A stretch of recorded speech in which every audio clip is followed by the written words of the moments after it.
Welcome to the Big Re and Ace Pick 6. College football week 10. Alright, let's go Ace. Alright boys, college football week 10. Here's a side note for all the viewers out there. We're starting a new video this week and we're going to show you guys parlay tickets. Parlay tickets, you guys are going to see what exact parlays are being bet, how much is being bet, and you guys can calculate how much real money is made. $5,000 in bets are going on every week in parlays. You guys will see the picks. Watch out for that video. But now we're starting you guys off college football. Here we go, boys. Week 10 starts you guys off. South Carolina at Georgia.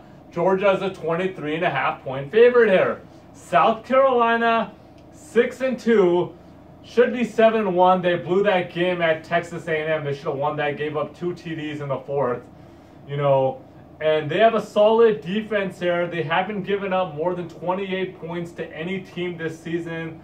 And they are scoring on average 26 a game. 2-1 on the road here. And, you know, Georgia 8-0, ranked number 1. Dominant, putting up huge numbers. Average win margin of 26. And the spread here is 23.5.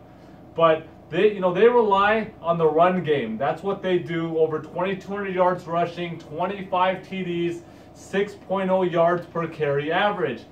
But South Carolina has not given up any rush over 25 yards this season. That's going to be the difference here. They're not going to be able to run all over South Carolina. I like Georgia to win this game, no question. But take South Carolina plus 23.5. Game 2. Texas at TCU. TCU's a 7-point favorite here. Texas 4-4, but their 4 losses are on average of 5 points, and they have losses to USC, Oklahoma, Oklahoma State. They're losing to good teams. They were a lot better team than their record shows. They had a big win at Iowa State, and I really like their QB Sam Ehlinger. And he plays well in their big games. He's got that it factor, so I like Texas. And TCU, yes, they're putting up big points, but they're playing weak teams, weak schedule, and they're just inconsistent. Sometimes they play really well. They got 2 shutouts. They held 2 teams to single digits, but then they gave up on average 30 points to SMU, West Virginia, and Oklahoma State. So I think Texas is upsetting here. But they're definitely gonna cover the 7. Take Texas plus 7. Game 3, Wake Forest at Notre Dame. Wake Forest is 5-3. You know, they got 5 wins, but they got wins against Presbyterian, Boston College, Utah State, Appalachian State, and then a weak Louisville team that's 5-4. But their QB doesn't turn the ball over. They do got a solid run game here. You know, Notre Dame's a 14-point favorite. They're 7-1. Only losses to the number 1 team, Georgia. They're dominant. They're number 3 ranking. So this is gonna be an interesting game. I was going back and forth, but you know, I feel like Notre Dame will definitely win this game, but I feel a late touchdown is gonna keep Wake Forest in the plus 14. Take Wake Forest plus 14. Big Re, let's go. First game we got is Minnesota at Michigan. Michigan is averaging 26 points on the season.